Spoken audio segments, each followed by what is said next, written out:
Well, hello again, and welcome again to another episode of Down to Earth but Heavenly Minded. And I'm your host, Risch, and we're on internet radio. And today we're going to continue on in the current issues uh, by Daniel C. Snaddon.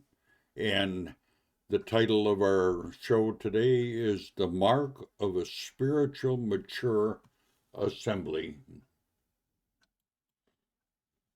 Current Issues, The Marks of a Spiritual, Mature Assembly, by Daniel C. Snaddon.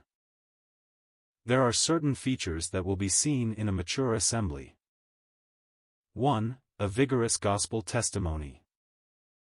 2. Practice believers' baptism, practice breaking of bread. 3. Have a scripturally based reception. 4. Have a thriving assembled fellowship. Prayers. 5. Teach and practice sound doctrine, such as inspiration of the Scriptures, virgin birth, deity of Christ, the atonement, resurrection, rapture. The total depravity of man, hell as well as heaven, new birth, eternal security, eternal punishment, the Trinity, the personality of Satan. Holy living should be taught. Salvation, justification, sanctification, consecration. Some features which should be seen in a spiritual church. Acts 2 verses 41 to 47. They continued steadfastly in the apostles' doctrine and fellowship and breaking of bread, and in prayers. Verse 43, and fears came upon every soul. This is an Old Testament expression which means reverential trust, including the hatred of evil. Verse 66, all that believed were together. There was unity of heart, accord, purpose. Verse 47, they were a happy people. They praised God with gladness and singleness of heart. Verse 47, the Lord added to the church daily those who were being saved. The mark of the Spirit's presence in any local church is seen in the application of the apostles' doctrine, fellowship, worship, prayer, evangelism. Then there are the side issues of unity and joy.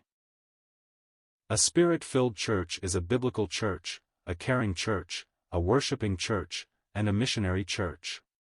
These are the marks that believers of all ages are looking for in the contemporary church. There are many today who are looking for a church which has 1. A biblical, authoritative ministry which is faithful to the Scripture and relevant to the modern world. 2. They are looking for a warm, loving, caring fellowship.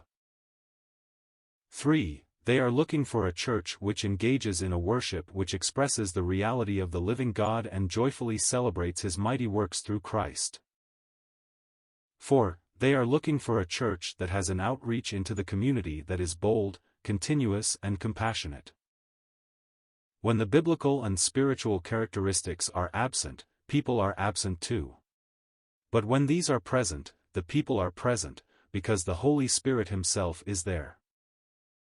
The role of the assembly in this modern world is an important one. 1. It should give help in a world of moral confusion. Values priority standards are in total disarray. The moral climate of our society is appalling. The assembly should be able to give authoritative and relevant teaching from the Word of God.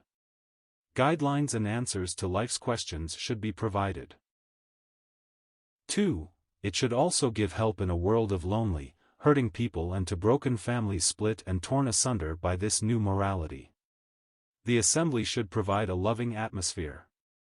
Should demonstrate the love of God. And show the warmth of the family of God. 3. The assembly should be a help in a world of self-centered and selfish people. It should demonstrate a God-centered attitude, where believers of all ages and backgrounds can join together in the praise, adoration and worship of God in the beauty of holiness and in spirit and in truth. 4. The assembly should be of help in a world of tension, uncertainty, and hopelessness. We should call believers to prayer. We should encourage them to give God their burdens and concerns. They rejoice together as we see God act. 5. From this kind of local church where there is biblical teaching, true fellowship, sincere prayer, and adoring worship, there comes the spiritual fruit of evangelism. Into a world of lost people, go the people of God sharing the good news. Not all assemblies are like this. This is God's ideal. Some are struggling. Many have form but no life. Biblical order but no biblical power. The end.